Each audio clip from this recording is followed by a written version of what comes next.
Merci beaucoup, Natacha. Et effectivement, comme tu l'as rappelé, j'ai déjà un lourd passif derrière moi en matière de comitologie de ce programme qu'on appelle parfois programme sciences humaines et sociales, même si c'est beaucoup plus large que cela. Et donc, je n'ai certainement pas non plus la prétention, et je préfère le dire, et ce n'est pas simplement de la modestie, la prétention de tout connaître sur ce cluster 2, comme Natacha l'a rappelé. Je suis beaucoup d'autres matières aussi, donc c'est une matière que je fais avec beaucoup d'intérêt et depuis plus de 10 ans. Mais s'il y a des questions auxquelles je ne pourrais pas répondre, bien entendu, on en prendra note, Natacha et moi, et on reviendra vers vous avec des réponses dans les meilleurs délais.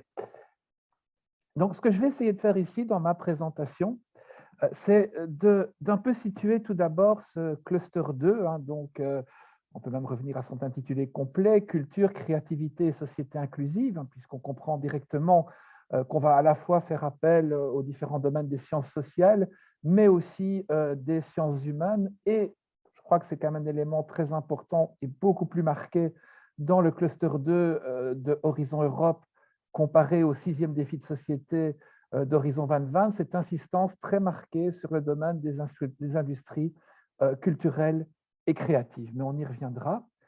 Alors tout d'abord, avant de plonger dans le concret du contenu et des enjeux des différents topics, comme on dit dans le jargon européen de ce cluster, permettez-moi de le remettre un petit peu dans un contexte plus large pour lui donner tout son sens. Alors on va un peu se reporter de quelques années dans le passé, pas beaucoup, on est en 2019, il y a 3 ans, donc on prépare encore Horizon Europe, on prépare ce qui va s'appeler le premier plan stratégique d'Horizon Europe pour les 4 premières années du programme, et on avait eu à l'époque donc ce document d'orientation qui fixait finalement les grandes balises de ce à quoi le programme devait servir par rapport aux enjeux politiques de l'Union européenne. Et là, j'ai repris 2 extraits qui concernent directement les sciences humaines et sociales et qui vraiment cadrent dans l'esprit européen, si je puis dire, la contribution attendue des SSH, des sciences humaines et sociales, SHS plus exactement, au cluster 2 d'Horizon Europe. Mais il y a tout d'abord cette idée, c'est la première citation, que bien sûr les sciences humaines et sociales sont dans le rôle traditionnel de compréhension critique du réel, des challenges globaux, comme il est indiqué, mais aussi, c'est très important, de participation, non seulement à comprendre, mais à résoudre les problèmes qui sont étudiés. Donc, notamment l'habilité, la capacité sociale à embrasser, mais aussi à conduire le changement, de quelque nature qu'il soit. Et c'est vraiment important, on y reviendra plusieurs fois dans l'exposé, à atteindre des impacts qui ont été visés. Le terme impact, et je sais qu'il est discuté, qu'il peut être polémique, mais c'est un concept central dans Horizon Europe, dans le 2e pilier en particulier, et certainement dans le cluster 2, sciences humaines et sociales, qui nous occupe aujourd'hui. J'y reviendrai. Et la 2e citation ne dit rien d'autre que, effectivement, les sciences humaines et sociales sont vraiment attendues. On attend la contribution des sciences humaines et sociales en tant que support à l'atteinte des objectifs politiques de l'Union européenne. Donc, c'est vraiment très important dès le départ d'avoir à l'esprit que c'est un cluster qui sert de soutien, peut-être pas exclusivement, mais dans une large mesure, de soutien aux orientations politiques, au policy making européen, et qui est attendu par rapport à non seulement une compréhension du monde, mais des propositions, j'ai envie de dire, d'action sur le monde, des propositions d'impact. Alors, ces ambitions politiques de l'Union, là aussi, on se reporte un peu de temps en arrière, ce sont fondamentalement les grandes priorités politiques de la Commission van der Leyen, qui est en place depuis la fin 2019. On ne va pas rentrer dans le détail ici, mais les 6 grandes priorités, c'est le Green Deal, avec ce grand enjeu pour 2050 d'avoir une neutralité climatique en Europe. C'est une Europe qui réussit sa révolution numérique, Fit for the Digital Age, avec ce que ça peut incorporer aussi en termes d'intelligence artificielle, mais une économie, bien sûr, de marché, mais qui soit aussi une économie de marché social, avec une attention une attention à l'accessibilité à la sécurité sociale, la prise en compte des vulnérabilités sociales au sein de cette économie de marché. Une Europe qui, d'un point de vue géopolitique, affiche sa force à l'échelon mondial, notamment dans ses relations avec l'Afrique, avec les pays des Balkans occidentaux. Une Europe qui promeut, alors ça vous souviendrez que ça a été beaucoup discuté, cet aspect des choses, à sa façon de vivre, ses valeurs. On en reparlera dans la destination liée aux industries culturelles et créatives, la culture européenne, les valeurs européennes qui sont sous-jacentes aux cultures au pluriel européennes, et finalement l'importance de restaurer ou de renforcer l'état de droit et la gouvernance démocratique. Ces 6 objectifs sont eux-mêmes à considérer dans un cadre plus large, celui des Global Challenges et en particulier des objectifs de développement durable de l'ONU.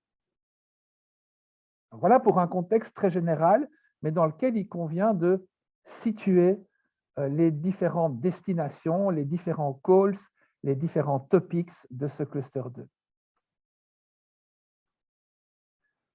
Alors, pour le présenter en quelques mots, ce cluster 2, vous le connaissez sans doute déjà un petit peu, mais pour rappeler les éléments essentiels, d'abord dire que tout est bien sûr relatif, mais il est relativement mieux financé que par le passé. Si on compare au 6e défi de société d'Horizon 2020, le budget, qui est de 2 milliards et demi, il est à peu près doublé par rapport à celui qu'on avait dans le SC6. Il y avait toute une série de conditions dans lesquelles je ne vais pas rentrer. Ça ne veut pas dire 2 fois plus de budget pour la recherche en sciences humaines et sociales. Donc, qu'on me comprenne bien, mais un budget total, y compris pour l'innovation dans ce cluster 2, de 2 milliards et demi. Et si on considère le programme de travail 2023-2024, c'est évidemment tout ça encore à confirmer, mais 580,5 millions. Tous les topics, ça c'est vraiment leur marque de fabrique, sont là pour, d'une manière ou d'une autre, participer à ce qu'on appelle au niveau européen l'intégration des sciences humaines et sociales. Moi, je préfère dire une vraie interdisciplinarité où on considère à parité d'estime les sciences humaines et sociales et les autres disciplines, et pour inclure la dimension de genre. Donc, tous les topics ont vraiment ces 2 grandes ambitions, intégration des SHS, interdisciplinarité et inclusion de la dimension de genre. Enfin, être bien conscient, mais je l'ai déjà un peu dit en insistant d'emblée sur l'impact, on est dans des calls qui sont assez prescriptifs. On n'est pas ici dans une recherche comme à l'ERC, fondée sur la curiosité des chercheurs. C'est de la recherche stratégique sur des thématiques, comme je l'ai dit, pertinentes pour les objectifs politiques de la commission van der Leyen, avec un impact attendu. En tout cas, un impact qui doit être pensé en termes de jargon dans les topics, donc dans les actions précises sous les différents appels. Vous avez une section qui s'intitule Expected Outcome. Outcome est vraiment à considérer comme synonyme d'impact dans le contexte ici des appels. Et vous avez une autre section, le Scope, qui vous présente dans les grandes lignes ce qui est attendu du projet de recherche et d'innovation par rapport aux topics. Mais vraiment, cette notion de outcome, qui est une sorte de synonyme dans le jargon des programmes d'impact, elle est à considérer, j'y reviendrai encore, avec la plus grande attention. Ce n'est pas le cherry on the cake, c'est vraiment quelque chose à penser d'emblée aussi soigneusement que le développement, que la méthodologie scientifique proprement dite. Si ce sont des appels prescriptifs, mon sentiment, et là c'est un peu mon impression de plus de 10 ans dans les comités de programme, est celui d'un élargissement, et ça n'engage que moi, je n'ai pas fait une analyse quantitative de la chose, mais des options méthodologiques et théoriques admises. Autant les topics sont prescrits au niveau des thématiques et des sujets, autant je trouve qu'il y a un vrai effort au niveau de la rédaction de ces appels pour autoriser des méthodes qui autrefois étaient quand même assez quantitatives. Il y a une ouverture vers l'anthropologie, vers les méthodes qualitatives, vers les humanités, avec des approches historiques, pas autant que je le souhaiterais, mais il y a quand même régulièrement une inclusion de cette profondeur historique quant aux thématiques à étudier, et donc une possibilité pour des historiens de l'art de s'impliquer. Diversité de méthodologie, avec les méthodes participatives, on est dans de la recherche stratégique, qui sont souvent mises à l'avant-plan, donc il s'agit très souvent de développer de la recherche citoyenne, de la recherche participative, en co-création avec des citoyens ou des utilisateurs finaux. Mon sentiment est aussi, et certainement, si on remonte au-delà même de mon implication dans ce programme cadre, jusqu'à, je ne sais pas, par exemple, le 5e programme cadre, quand les sciences humaines et sociales ont commencé à être développées dans les PCRD, une diversification croissante des disciplines. Dans les premières tentatives d'inclusion des SHS, on était très branché, non pas sociologie justement, sciences économiques, sciences administratives, sciences politiques. On a, comme je le disais, de nos jours, une plus grande diversité, ça pourrait encore être bien amélioré, mais une plus grande diversité de disciplines impliquées, implicables dans ces différents topics. Et une diversité de parties prenantes, hein, les chercheurs bien sûr, mais aussi les citoyens, les ONG, les PME, les agences publiques, en fonction des topics. On est très souvent, je l'ai dit aussi, dans une approche de type co-création ou de réseau entre des partenaires de nature différente. Et c'est parfois ce qui n'est pas évident pour les chercheurs. On est habitué en tant que chercheur, la formation académique fait qu'on est plutôt familier dans les sciences humaines sociales avec des approches plus, je ne dirais pas exclusivement théoriques, ce n'est pas ça, mais critiques, fondées sur la curiosité du chercheur même. Ici, on est dans quelque chose d'autre. On est dans de la recherche souvent collective, de la recherche en consortium dans tous les cas, de la recherche stratégique, de la recherche qui doit penser à l'impact qu'elle aura sur la société. Alors, sans rentrer dans les détails, mais ces questions d'impact, elles s'imbriquent elles-mêmes comme des poupées russes, hein, entre le plan stratégique dont je vous parlais tout à l'heure d'Horizon Europe, qui fixe les grandes orientations, les Key Strategic Orientations du programme, et qui est revu tous les 4 ans, et à l'autre extrême du spectre, à droite dans ma diapositive, les topics même, donc les actions concrètes par rapport auxquelles on peut réagir et proposer un projet. On a toute une série de poupées russes qui s'embriquent. Hein. On a ce qu'on appelle, et j'y reviendrai dans un instant, parce que c'est important par rapport à l'impact, on a pour chaque cluster une définition des impacts pertinents. Il y a les outcomes dont j'ai parlé des topics. Pour chaque topic, pour chaque action, il y a certains impacts à atteindre, mais au-dessus de ces impacts, de ces outcomes liés aux topics, on a pour chaque cluster, pour le cluster 2, et chacune de ces destinations, on a certains impacts plus génériques qui sont explicitement mentionnés et qu'il convient d'intégrer autant que faire se peut. Les programmes de travail, donc des programmes bisannuels, dans chaque programme de travail, comme celui 2013-2014 qui nous occupe aujourd'hui, des destinations, les appels, les topics. Donc c'est vraiment comme un jeu de poupées russes un peu complexe, mais qui s'imbrique, et il est quand même assez important, au-delà de la considération un peu bureaucratique que ça peut avoir, de s'intéresser à la manière dont l'impact est défini au niveau des clusters spécifiques expected impacts et au niveau des outcomes tels que décrits dans le texte des appels dans chaque topic. Dans notre Work Programme 2023-2024 du cluster 2, on a 3 grandes destinations, 3 grandes thématiques: la démocratie, la recherche et l'innovation sur le patrimoine culturel européen et les industries culturelles et créatives, et la recherche et les actions d'innovation sur les transformations sociales et économiques. Alors, je ne vais pas rentrer dans le détail des différents topics qu'on va trouver, des différents appels et topics qu'on va trouver dans chaque destination. Comme Natacha l'a rappelé dans son invitation, on peut trouver en ligne des brouillons. On est encore dans une phase de travail sur ces documents. Ils seront seulement finalisés, validés en fin d'année. Donc, on est encore dans des versions draft de ces programmes de travail. Mais voilà les grandes thématiques qui seront, je crois que je ne m'engage pas beaucoup en disant qu'on retrouvera cette thématique dans le programme de travail 2023-2024.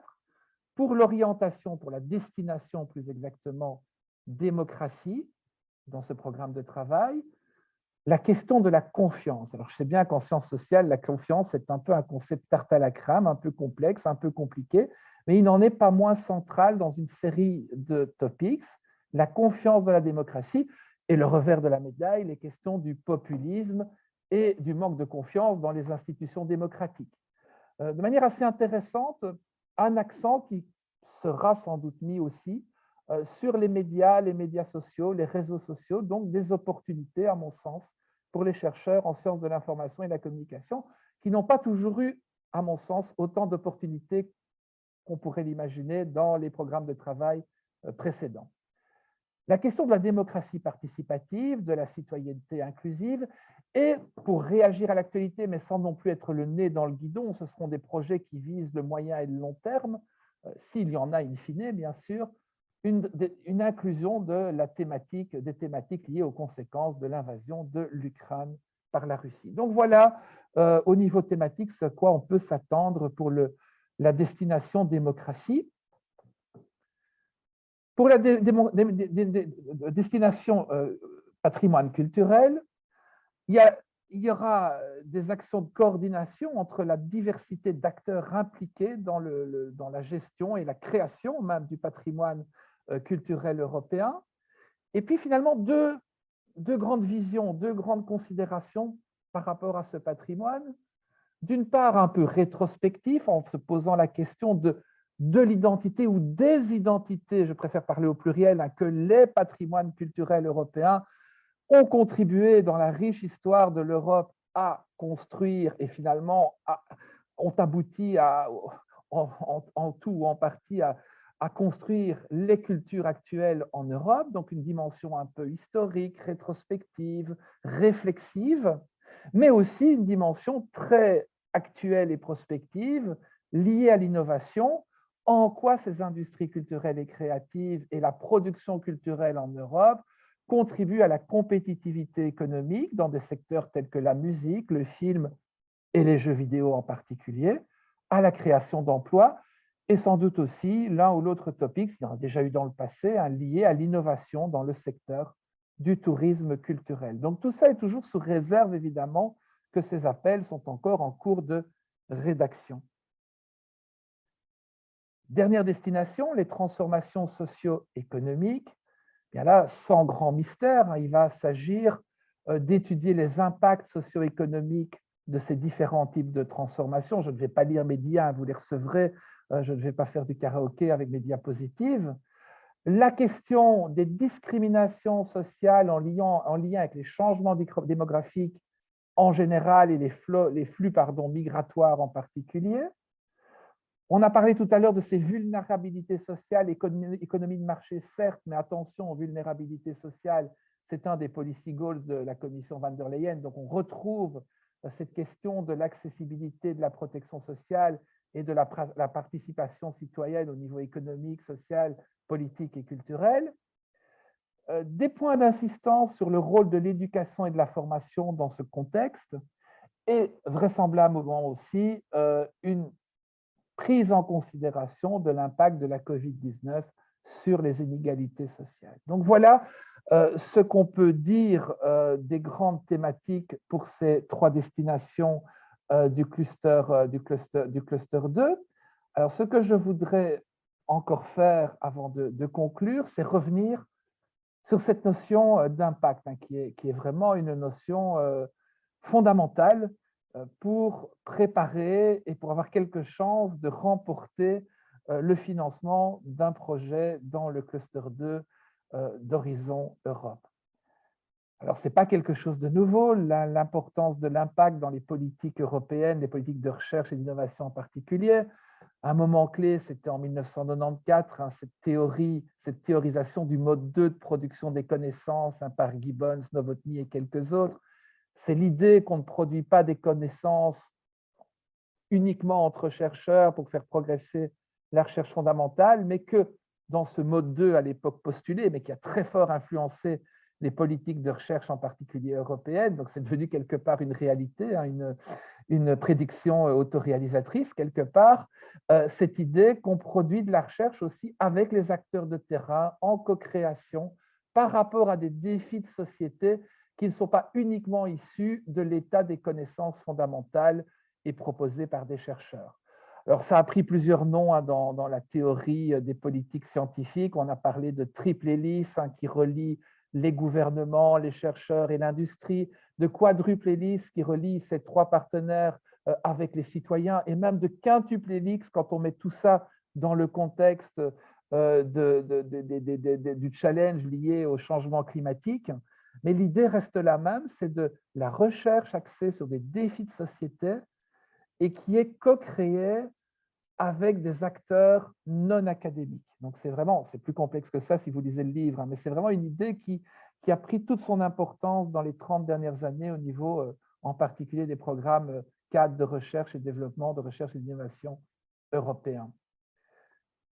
Dans Horizon Europe, comment cette notion d'impact théorisée par Novotny et ses collègues il y a 30 ans se traduit? Elle se traduit d'une manière un peu, que je trouve parfois un peu, ça c'est vraiment mon opinion, mais parfois un peu inutilement complexe.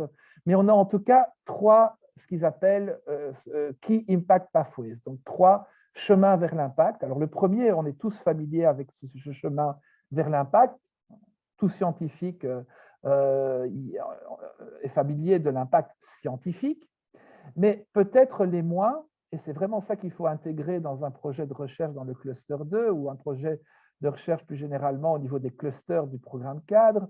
L'impact social, donc je me répète encore une fois, il consiste à rencontrer les priorités politiques européennes, produire des bénéfices et de l'impact, et renforcer la confiance de la société dans la recherche et l'innovation. Troisième type de chemin, de sentier vers l'impact, de impact pathways, c'est l'impact techno-économique, générer de l'innovation au sens large du terme, participer à la création d'emplois et stimuler les investissements dans la recherche et l'innovation. Donc, 3 familles d'impact, et il faut bien sûr, mutatis mutandis en fonction des topics et des appels, tenir compte de ces 3 types d'impact dans la préparation et la rédaction du projet. Alors, pour terminer, que nous dit le plan stratégique Horizon Europe de l'impact précisément? Au niveau le plus large, il nous dit que l'impact des projets dans Horizon Europe, en général, doit participer à la transition verte et numérique de l'Europe, renforcer la résilience et la préparation aux crises et soutenir la compétitivité économique européenne. Mais si on va plus dans le détail, c'est des choses qu'on peut lire dans les programmes de travail, dans l'introduction à chaque destination. Donc, on a une description dans chaque destination du programme de travail du cluster 2. C'était le cas en 2021-22, ce sera le cas en 2023-24. Vous pourrez lire, vous pouvez déjà lire quels sont les impacts attendus par rapport au plan stratégique pour le cluster 2 en particulier. Alors, de nouveau, je ne vais pas m'amuser à lire ce qui est sur la diapositive, mais vous voyez que pour la destination démocratie, il s'agit de renforcer une gouvernance transparente et une confiance dans des institutions fondées sur l'état de droit. Ça, c'est vraiment l'impact que ce cluster 2 auquel il doit contribuer. Pour le patrimoine culturel, eh bien, il s'agit de contribuer à une innovation durable via les industries culturelles et créatives, mais aussi, c'est ce que je vous expliquais tout à l'heure, avoir une réflexion sur les identités européennes et la manière dont la culture, pour faire simple, contribue à un engagement des citoyens européens et des différents secteurs économiques européens dans la culture et dans la production culturelle. Pour la résilience socio-économique, donc pour la 3e destination, eh bien, on ne sera pas surpris de voir qu'il s'agit de renforcer cette résilience et la durabilité des systèmes économiques et sociaux européens, tout en renforçant une croissance, mais une croissance qui doit être inclusive et attentive aux vulnérabilités sociales. Donc ça, ce sont vraiment les impacts décrits dans l'introduction de chaque destination et qui sont repris de ce plan stratégique Horizon Europe 2021-2024. Donc vous voyez ici concrètement comment la définition des impacts s'imbrique entre le plan stratégique, les destinations de chaque cluster, et puis au niveau des topics, cette section Outcome, qui est vraiment une section impact qu'il faut lire très, très attentivement. Alors ça, Natacha vous en parlera plus en détail. Je ne vais pas rentrer dans le détail des appels et des topics du programme 4 2023-2024. Je vous l'ai dit, il va être, si tout va bien, adopté et validé fin de l'année, en décembre 2022. Pour le moment, le travail est toujours en cours au comité de programme. Le comité de programme, c'est quoi? eh bien, c'est un comité avec des représentants de chaque État membre et de chaque principe pays associé, où nous discutons avec la Commission des drafts, des brouillons de programmes de travail pour les différents clusters. Et c'est vraiment là que vous pouvez aussi agir. Et ce sera le mot de la fin pour moi. Il y a une possibilité dont on peut se saisir. Alors, je sais que ça peut être chronophage et que ça demande parfois beaucoup d'énergie et ça n'aboutit pas toujours à des résultats spectaculaires. Mais dès que moi, en tant que membre du comité de programme, je reçois les brouillons des futurs programmes de travail, ma première réaction est de les envoyer à Natacha. Et la première réaction de Natacha est de faire circuler ces programmes de travail dans les universités et auprès des autres parties prenantes. Et donc là, via les administrations, vos administrations de la recherche respectives et les hautes écoles, bien sûr, hein, c'est le même principe, vous avez une possibilité pour les secteurs qui vous intéressent et où vous avez une expertise, non seulement en amont de la publication, et parfois un an et demi en amont de la publication, d'avoir déjà une idée générale de ce qui se trame et de déjà pouvoir, en amont de la publication, réfléchir à d'éventuels projets, mais aussi si vous avez des idées constructives, critiques, il vous semble qu'il manque telle ou telle discipline par rapport à telle ou telle thématique, il vous semble que tel cadrage proposé par la Commission n'est pas valable et périmé. On a déjà vu des critiques même sur le choix des cadrages théoriques de la Commission par rapport à certains topics. Eh bien, vous les faites remonter via vos adresses et via les administrations de la recherche, donc, hein, et via Natacha. Et moi, je vous garantis que tous les commentaires qui me parviennent, je les intègre. J'essaie de réseauter avec les collègues des autres pays. C'est le côté un peu lobbying politique qu'on a à ce niveau-là pour essayer de les sensibiliser aux points que vous auriez mis en exergue. Et si on a, et même si on n'a pas d'ailleurs, même s'il y a que la Belgique qui veut porter ces points en réunion, mais encore mieux si d'autres pays sont d'accord avec moi, bien sûr, on va porter ces points en réunion et très souvent, ça aboutit à des changements de la formulation à différents niveaux, évidemment, mais du programme de travail sur lequel on travaille. On peut même, c'est rare, mais c'est déjà arrivé, rajouter l'un ou l'autre topics à un programme de travail. Donc, ça vaut la peine de s'engager peu ou prou dans ce travail de lecture en amont des domaines, des calls, des appels, des destinations qui sont proches éventuellement de vos domaines d'expertise en tant que chercheur. Un double gain, vous avez l'opportunité d'avoir un avant-goût des futurs programmes de travail et de vous y préparer avec plus de temps, mais aussi vous avez directement la possibilité de faire remonter des commentaires via Natacha comme point de contact national et puis via moi comme délégué au comité de programme qui peuvent avoir un impact sur le texte même des programmes de travail. Donc, en résumé, pour conclure, et je me rends compte que finalement, j'étais au moins aussi long que d'habitude. Je suis désolé, Natacha, je pensais que j'avais moins de choses à dire. Et en fait, c'est comme chaque fois, je parle trop. Vraiment désolé pour ça. Mais en conclusion, lisez vraiment avec attention les sections outcome des topics et l'impact dans les introductions des destinations, puisque c'est là qu'on trouve les impacts tels qu'ils sont décrits pour le cluster 2 du plan stratégique 2021-24. Tenez compte de cet impact et des priorités politiques de la Commission dans votre réflexion et votre rédaction du projet. Et c'est ce que je viens de dire par 2 fois, donc je ne le dirai pas une 3e fois. Vous pouvez le lire, pensez à votre NCP et à votre délégué au comité de programme. On est vraiment là pour vous servir et pour essayer de rendre ces programmes de travail les plus en phase avec les préoccupations de nos chercheurs en Fédération Wallonie-Bruxelles. Voilà, je m'arrête, Natacha. Oui, effectivement, je ne sais pas si on a encore le temps pour des questions maintenant, si on veut respecter ton